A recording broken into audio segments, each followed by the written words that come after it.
اسی کشمکش میں کب ایک مضبوط گرفت اسے کشتی کنارے تک لے گئی۔ اسے کچھ خبر نہ ہوئی۔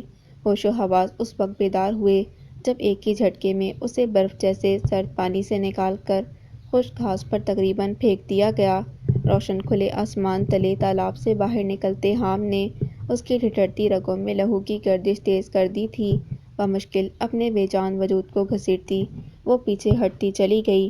میں نے کہا تھا کیسیا، تیرے باپ کی طرح تجھے بھی آسان عزت کی موت مرنے نہیں دوں گا۔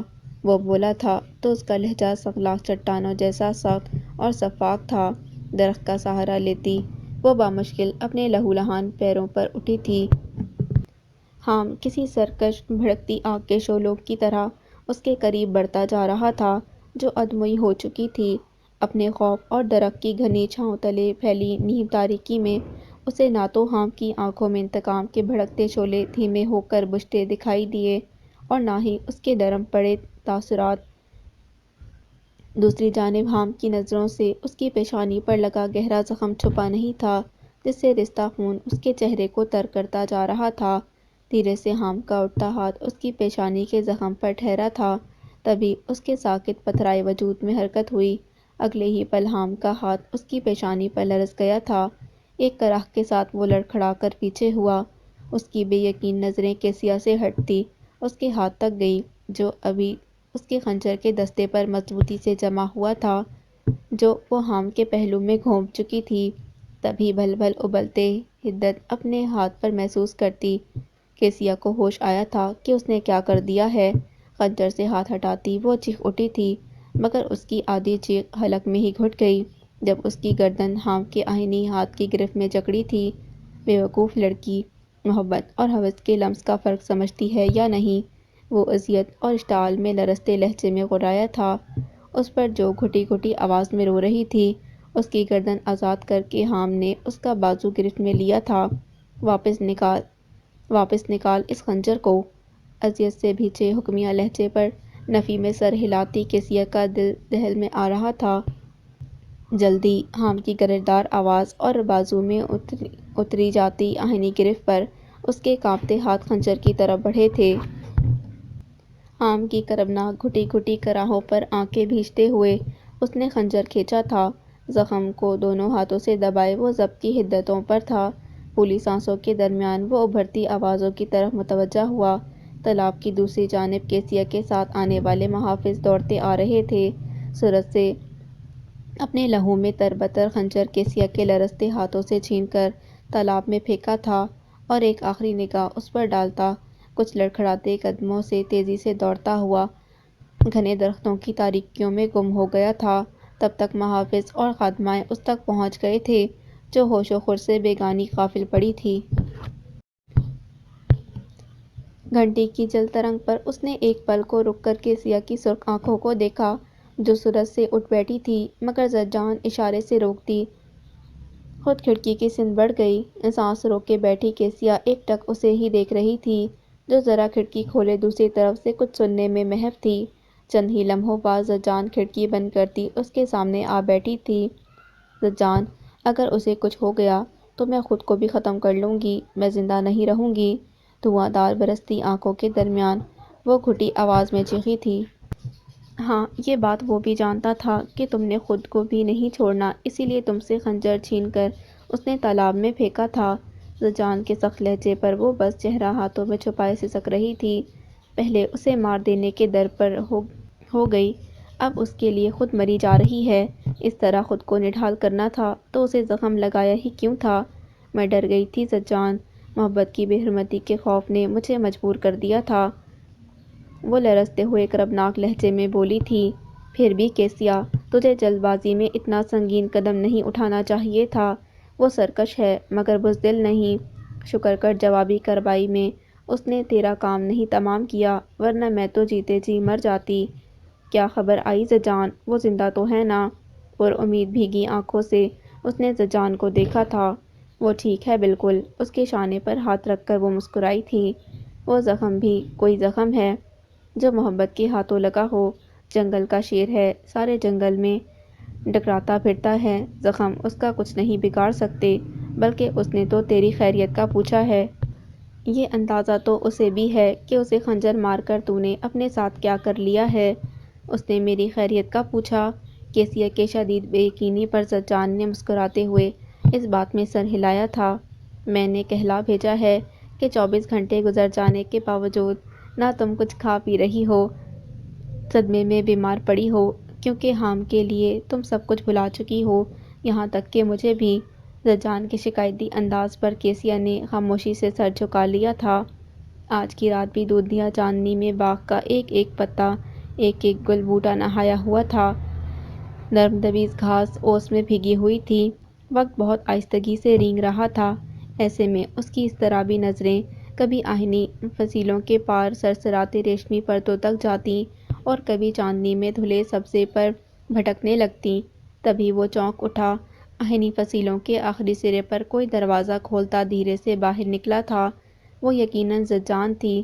اس کا یوں باہر آنا ہیثم کو حیران کر گیا تھا۔ دوسری جانب وہ چکنے سفید فرش پر سہج سہج کر قدم رکھتی، معطر جھونکے کی طرح کچھ فاصلے پر آ ٹھہری۔ ہیثم خاموشی سے پوری آنکھیں کھولے وہیں اسے سیڑھیوں پر براجمان ہوتا دیکھتا رہا تھا۔ نشست سنبھالنے کا اندازہ اتنا سادہ مگر شاہانہ تھا کہ سیڑھیاں ہی اس کے لیے تخت و طاؤس بن گئی تھیں۔ سر سے پیر تک وہ سیاہی مائل سبز لبادے میں چھپی تھی۔ اونچی چھت تلے نیم تاریکی میں بسے اس کی چمکتی آنکھیں نمایاں تھیں۔ پیر میں تکلیف کم ہے؟ دھیمے لہجے میں ہیثم کو چونکا دیا۔ جواباً وہ بس اس بات میں سر ہلا سکا۔ سبز لبادے سے پھوٹتی مظہور کن خوشبو نے یک بستہ فضا کو بھی پہلے سے زیادہ معطر اور خوشگوار کر دیا تھا۔ تم حیران ہو کہ میں باہر کیسے آ گئی؟ زجان کی درست قیاس آرائی پر وہ خاموش رہا تھا۔ میری قید کی حدود میں یہ باغ بھی شامل ہے۔ میرے اندر یا باہر ہونے سے کوئی فرق نہیں پڑتا۔ ہر صورت میں میری حیثیت ایک قیدی کی سی ہے۔ وہ سپاٹ لہجے میں بتا رہی تھی۔ تم یہاں سے نکل کر اپنی ماں کے پاس جاؤ گی؟ ہیثم کے سوال پر وہ چند لمحوں تک خاموش رہی، پھر بولی، میری ماں اب اس دنیا میں نہیں۔ ان کی موت کی خبر مجھے دادا جان نے دی تھی۔ اس کے بعد ایک کئی صدمے سہے میری ماں نے اور آخرکار جلاوطنی کاٹتے کاٹتے تھک کر اپنی نیند سو گئیں۔ اس کے سوگوار لہجے کو سنتے ہی ہیثم کی آنکھوں کے سامنے اپنی ماں کا چہرہ لہرایا۔ دم جیسے گھٹنے لگا تھا۔ بے ہوشی میں کچھ نام تم نے بھی کئی پکارے۔ خضراں کون ہے؟ زجان نے اس کے رستے خون کو چھیڑ دیا تھا۔ کچھ بھی بولے بغیر وہ مضطرب ہوتا سر ہاتھوں میں تھام گیا تھا۔ میری ماں ہیں، وہ بمشکل بول سکا تھا۔ کیا وہ؟ نہیں، وہ زندہ ہیں۔ تیزی سے اس کی بات کاٹتا وہ تڑپ کر بولا تھا۔ میری نفرت، میری حقارت نے ان کو مار ڈالنے پر کوئی کسر نہیں چھوڑی، مگر وہ زندہ ہیں۔ دوبارہ سر ہاتھوں میں گرائے وہ کانپتے لہجے میں بولا تھا۔ زجان کچھ دیر خاموش رہی، پھر مخاطب کیے بغیر نہ رہ سکی۔ لیکن تمہارا لہجہ تو کچھ اور ہی کہہ رہا ہے۔ کیا یہ سچ نہیں کہ تم اس دنیا میں سب سے زیادہ اپنی ماں سے محبت کرتے ہو؟ زجان کے سوال پر ہیثم نے سر اٹھا کر اس کی آنکھوں میں دیکھا تھا۔ یہ سچ تو میں خود اپنے آپ سے بھی چھپاتا رہا ہوں۔ ایک ناکام انسان کو کسی سے محبت کرنے کا حق نہیں ہے۔ میں وہی انسان ہوں۔ میں نفرت اور حقارت کے سوا کسی کو کیا دے سکتا ہوں؟ اس کے لرزتے لہجے کو سنتی زجان خاموش رہی تھی، کیونکہ وہ اسے سننا چاہتی تھی۔ الیسیا کہتی ہے کہ میں دنیا کی کسی عورت کا احترام نہیں کر سکتا، کبھی اسے سچی محبت نہیں کر سکتا، کیونکہ میرے دل میں اپنی ماں کے لیے محبت ہے، نہ احترام ہے۔ ہاں، میں نہیں دے سکتا اپنی ماں کو محبت، نہیں کر سکتا ان کا احترام، کیونکہ ان کی طرح کوئی ماں اپنی اولاد کو خود سے محروم کر کے دنیا کے رحم و کرم پر نہیں چھوڑتی۔ کیا وہ دنیا کی واحد عورت تھیں کہ جن کا شوہر ایک چھوٹا بچہ ان کی گود میں چھوڑ کر مر گیا تھا؟ کیا ہر عورت ان کی طرح آسانی سے اپنے شوہر کی جگہ کسی اور مرد کو دے دیتی ہے؟ اپنے سہارے، اپنی تنہائی کو دور کرنے کے لیے اپنے بچے کو سوتیلے باپ کے ظلم و ستم کا نشانہ بننے دیتی ہے اور تماشا دیکھتی ہے؟ وہ یکدم بھڑکتے لہجے میں بولتا چلا گیا تھا۔ وہ سڑکوں پر بھیک مانگ کر، کسی کی غلامی کر کے میرا اور اپنا پیٹ بھرتی، مگر دوسری شادی نہ کرتی۔ باپ پر صبر کرنا ہی تھا مجھے، مگر ماں پر کیسے صبر کر لیتا، کیسے سمجھوتا کر لیتا؟ چند سال کی تو بات تھی، میرے بڑے ہونے کا وہ انتظار کر لیتی۔ دنیا کی ہر آسائش ان کے قدموں میں ڈھیر کرنے کے لیے میں اپنے آپ کو بھی فروخت کر دیتا، مگر گھٹے گھٹے بھیگے لہجے میں بولتا۔ وہ خاموش ہو گیا تھا۔ زجان چند لمحوں تک چپ چاپ اسے دیکھتی رہی تھی، جو دوسری طرف منہ پھیرے اپنی آنکھیں خشک کر رہا تھا۔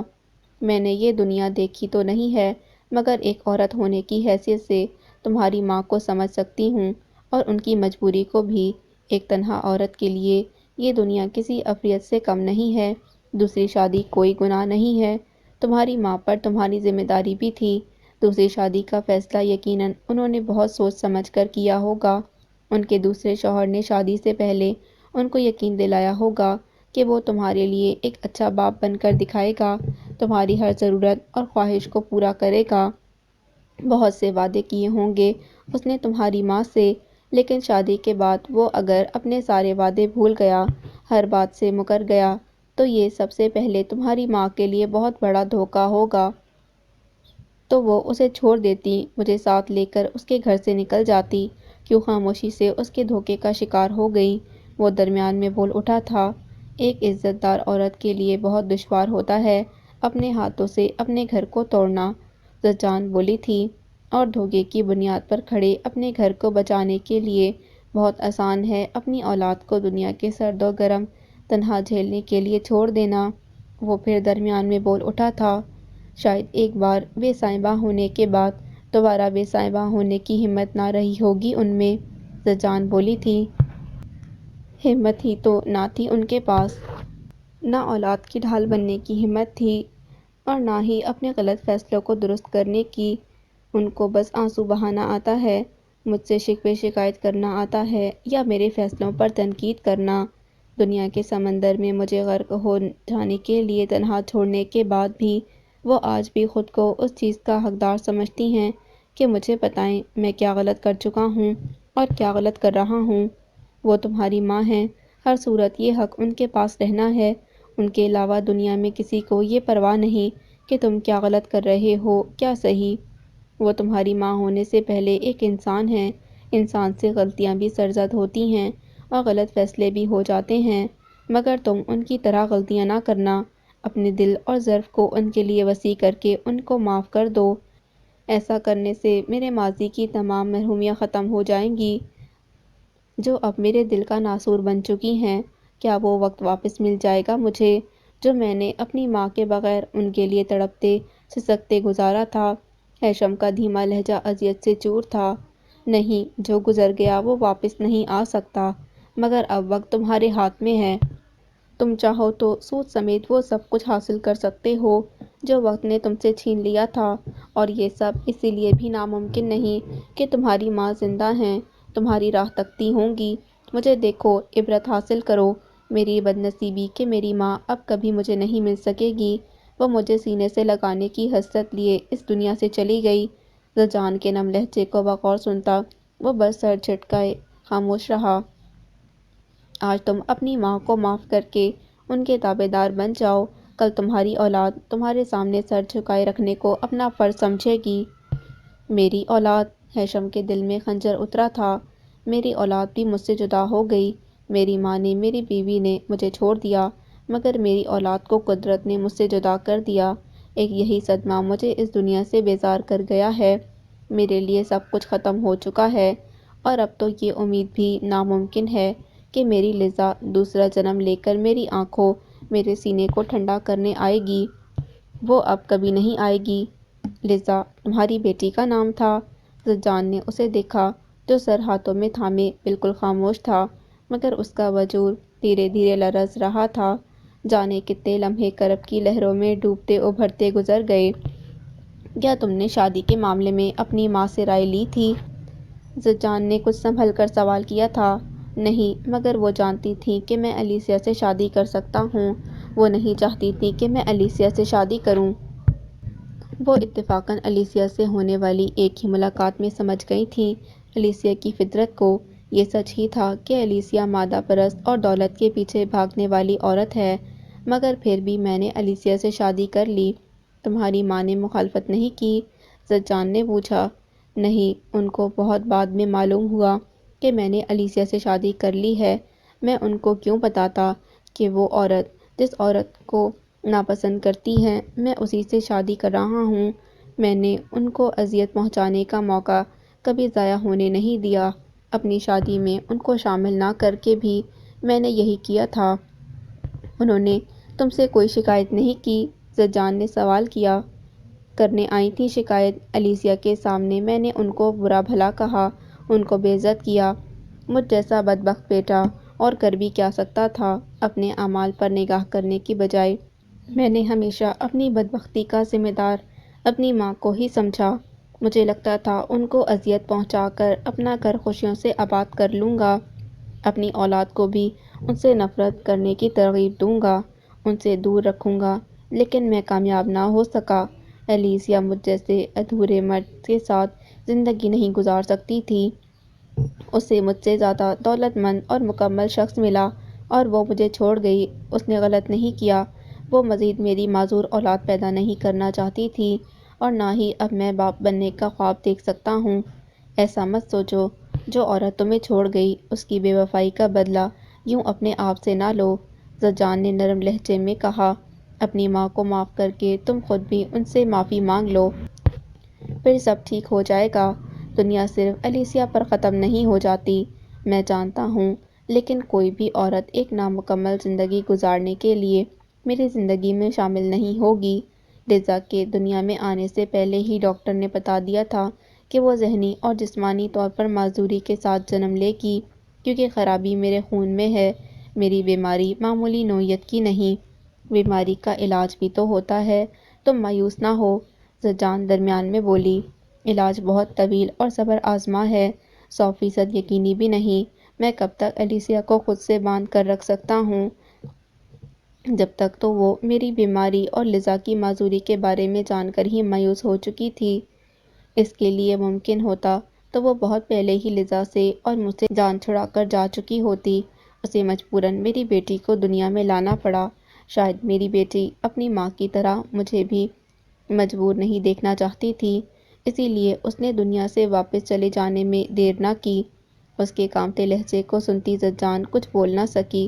گہری خاموشی اور نیم تاریکی میں بس ہیشم کی گھٹی گھٹی سسکیاں گونج رہی تھیں۔ جانے کتنے بوجھل بھاری لمحے گزرنے کے بعد زجان نے گہری سانس بھر کر اسے دیکھا، جو ہاتھ کی پشت سے بار بار اپنی آنکھیں صاف کر رہا تھا۔ تبھی اپنے شانے پر زجان کے ہاتھ کا لمس اسے چونکا گیا۔ تمہاری لیزا ضرور واپس آئے گی، وہ ہر طرح سے صحت مند بھی ہوگی اور اس کی شرارتیں تمہاری ساری محرومیاں بھی دور کر دیں گی۔ تمہارے خون کی بیماری کا علاج میں کروں گی۔ یہ علاج نہ طویل ہوگا نہ صبر آزما، مگر 100% یقینی ہوگا۔ تم یہ دعویٰ کیسے کر سکتی ہو؟ حیرت سے وہ بات مکمل نہ کر سکا تھا۔ تم شاید بھول رہے ہو کہ میری بنائی گئی دواؤں سے محل کے خزانے بڑھتے ہیں۔ مجھ پر یقین کرو، قدرت تمہیں بھٹکا کر صحیح جگہ لے آئی ہے۔ کل صبح سے ہی تمہاری دوائیں شروع ہو جائیں گی۔ اب یقیناً اپنی لیزا کے لیے تم صبر اور اچھی امید کے ساتھ یہاں رہ سکو گے۔ زجان کے پرسکون اور پریقین لہجے نے ہیشم کے وجود میں جیسے نئی روح پھونک دی تھی۔ کیا یہ سچ ہے؟ کیا ایسا ممکن ہے؟ کیا میں دوبارہ اپنی بیٹی کو دیکھ سکوں گا، اسے اپنے سامنے ہنستے کھیلتا دیکھ سکوں گا؟ کیا وہ مجھے سمجھائے گی ایک دن کہ میں نے اپنی ماں کے ساتھ کتنا غلط کیا؟ کیا وہ ان سے میری صلح کروا دے گی؟ اس کا ہاتھ اپنے ہاتھوں میں جکڑے وہ سوال پر سوال کرتا پاگل ہو رہا تھا۔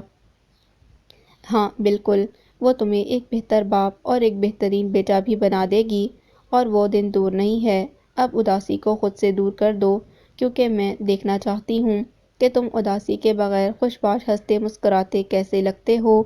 زجان کے گہرے لہجے پر وہ بس ایک ٹک اس کی جگمگاتی آنکھوں میں دیکھتا رہا تھا۔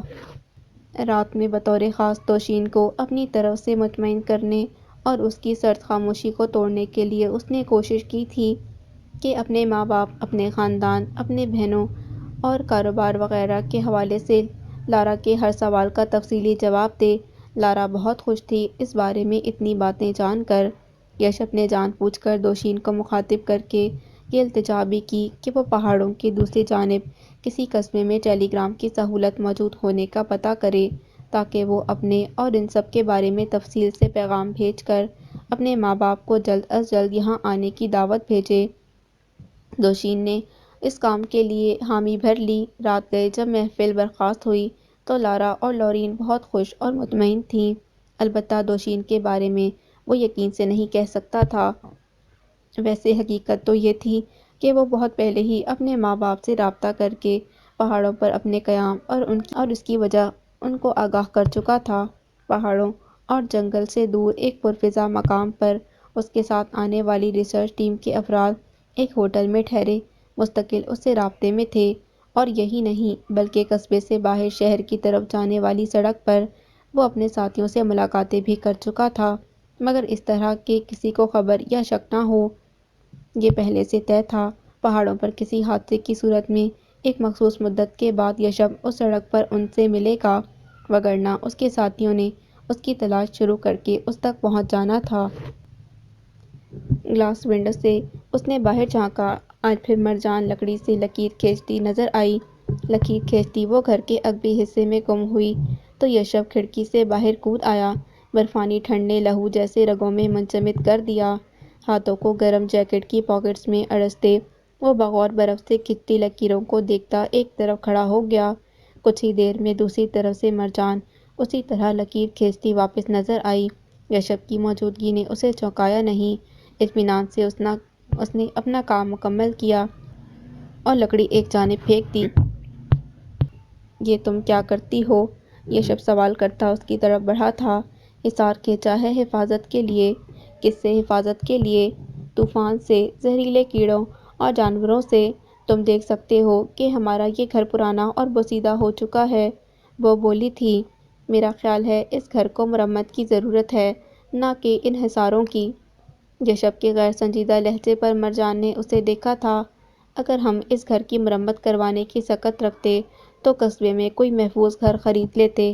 آنکھیں اور عقل رکھتے ہوئے بھی کسی کے بھرم کا پردہ چاک نہیں کرنا چاہیے۔ مرجان کے سخت ناگوار لہجے پر وہ بری طرح شرمندہ ہوا تھا، جبکہ مرجان اسے معذرت کا موقع دیے بغیر پلٹ کر کچھ آگے بڑھ گئی۔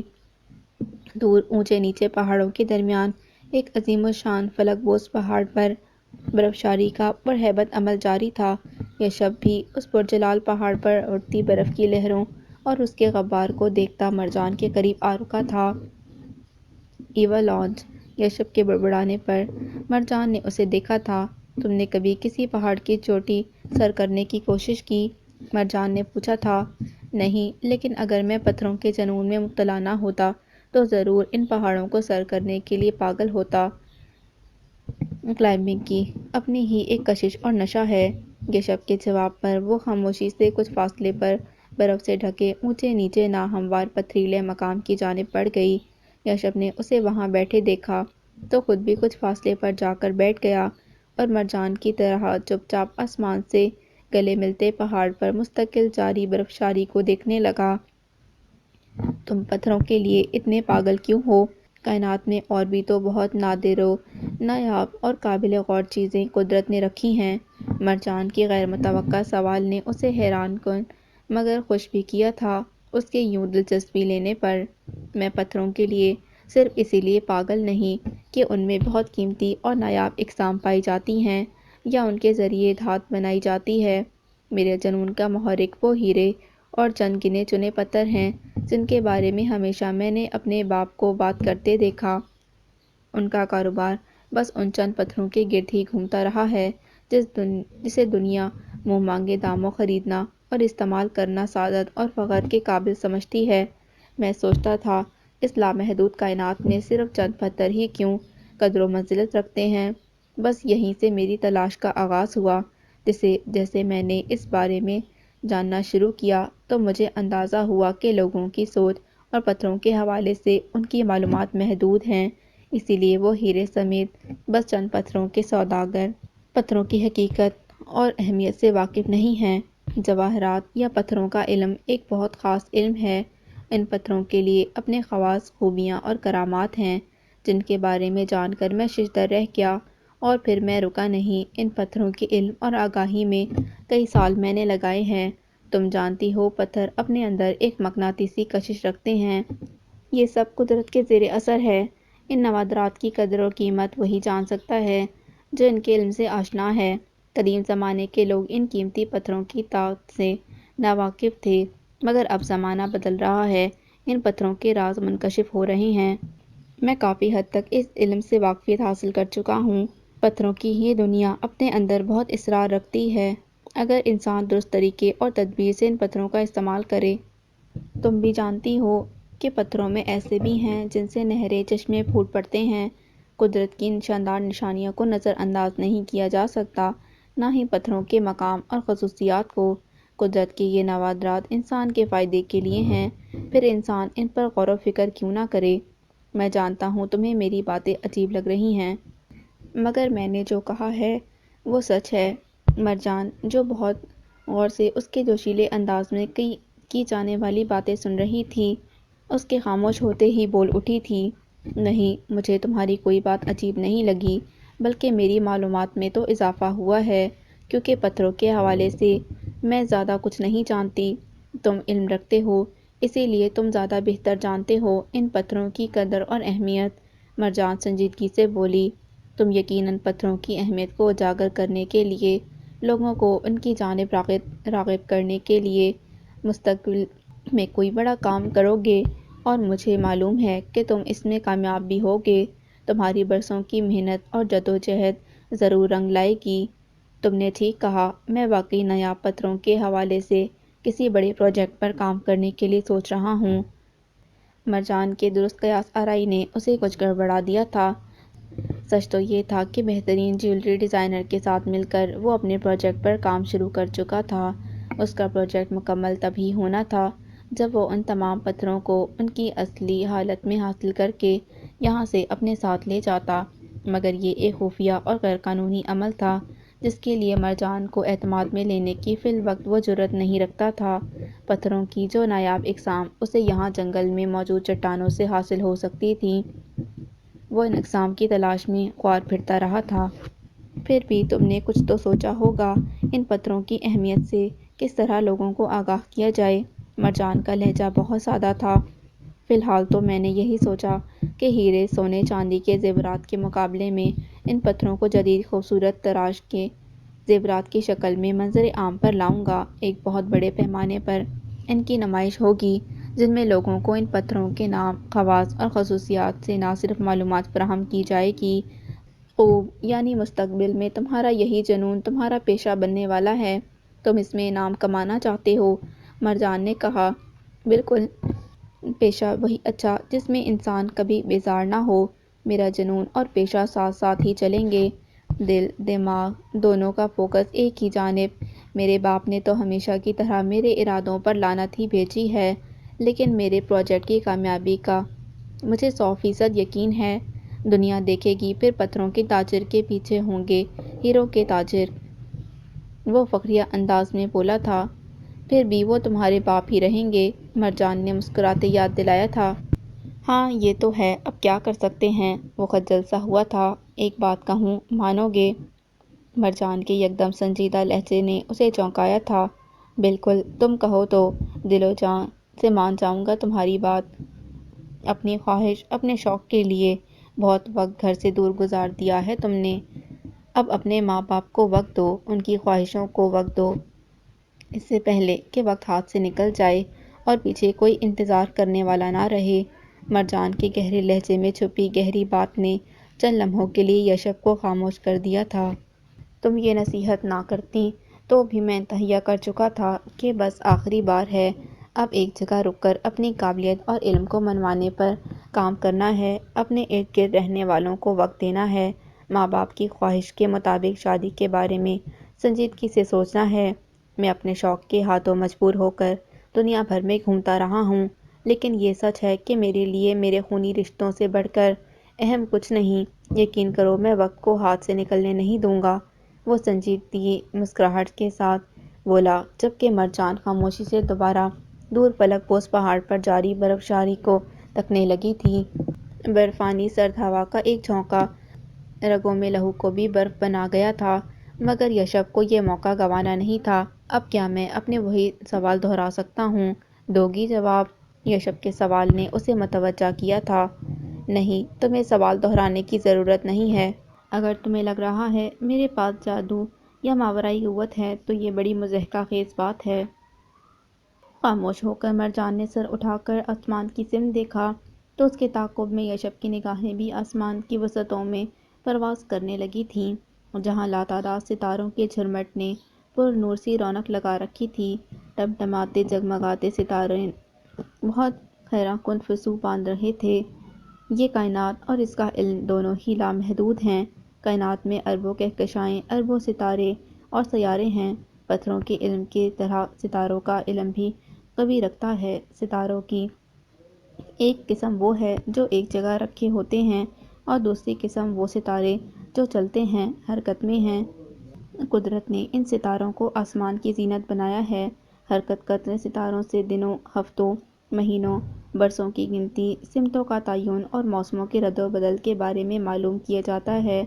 میں اس علم کی ماہر تو نہیں، نہ ہی میں ان ستاروں کی تاثیر اور خاصیت کی وضاحت بیان کرنا جانتی ہوں، بس جس قدر مجھے علم ہے اسے ماضی، حال اور مستقبل میں رونما ہونے والے کچھ حالات، واقعات کے اندازے ہی لگا سکتی ہوں۔ زیادہ کچھ جاننے کی مجھے خواہش بھی نہیں، کیونکہ میں زمین پر رہنے والی ہوں اور زمینی حقیقتوں کے مطابق ہی چلنا چاہتی ہوں۔ اپنے محدود علم کا پرچار بھی نہیں کرنا چاہتی، کیونکہ میں نہیں چاہتی کہ یہاں بسنے والے سادہ لوگ اپنی زندگی کے ہر چھوٹے بڑے، اچھے برے عمل کو ستاروں کی چال اور رفتار کا محتاج بنا دیں۔ اس کائنات کا ہر اسرار، ہر علم کا ہر انسان کے ذہن میں مثبت انداز میں سما جانا ممکن نہیں۔ ستاروں کے علم کو صحیح معنوں میں یہاں کے سادہ لوگوں کو سمجھانا میرے بس کی بات نہیں۔ یعنی تم اپنے علم سے کسی کو فیض نہیں پہنچا سکتی؟ یشب بولا تھا۔ میں تمہاری طرح اپنے علم میں مہارت نہیں رکھتی، نہ ہی میرے پاس وسائل ہیں، نہ مجھے جستجو ہے۔ ادھورے علم، ادھورے حقیقت، ادھورے سچ سے کسی کو کیا فیض پہنچایا جا سکتا ہے؟ یہ تو فتنہ ہے۔ مرجان کے کہنے پر اس نے تائیدی انداز میں سر ہلایا تھا۔ میں نے ستاروں کے بارے میں جو تھوڑا بہت جانا، اپنی ماں سے جانا۔ میں بہت کم عمر تھی جب وہ اس دنیا سے چلی گئیں۔ بہت علم تھا ان کے پاس، وہ اگر طویل عمر پاتیں تو میرا شمار بھی ان کی طرح علم والوں میں ہوتا۔ بہت کچھ سیکھنے کو ملتا ان سے۔ صرف یہی نہیں، وہ اگر زندہ رہتی صرف یہی نہیں، اگر وہ زندہ رہتی تو لارا جیسی عورت کو نہ جھیلنا پڑتا تمہیں۔ مجھے اس کا افسوس ہے۔ میں تمہارے درد کو سمجھ سکتا ہوں، یشب نے دل کی گہرائیوں سے کہا تھا۔ یہ ایک اتفاق ہی ہے کہ مجھے تمہارے بارے میں کچھ خاص باتیں اور نشانیاں معلوم ہوئیں۔ دراصل اپنے علم کو پہلی بار اپنے لیے استعمال کرتے ہوئے میں جاننا چاہتی تھی کہ کیا آنے والے وقت میں کچھ ایسا ہوگا جو میرے صبح و شام کو یکسانیت سے نجات دے گا۔ پھر مجھے تمہاری آمد کے بارے میں آگاہی ملی، اور خاص بات یہ کہ تم نایاب پتھروں کی تلاش میں یہاں آؤ گے۔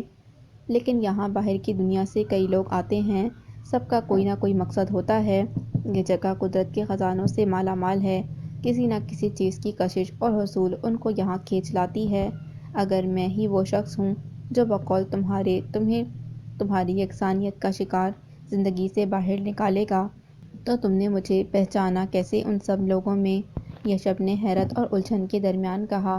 پہلی بات تو یہ کہ اس جگہ آنے والے سب لوگ میری زندگی، میرے گھر میں نہیں آئے تمہاری طرح۔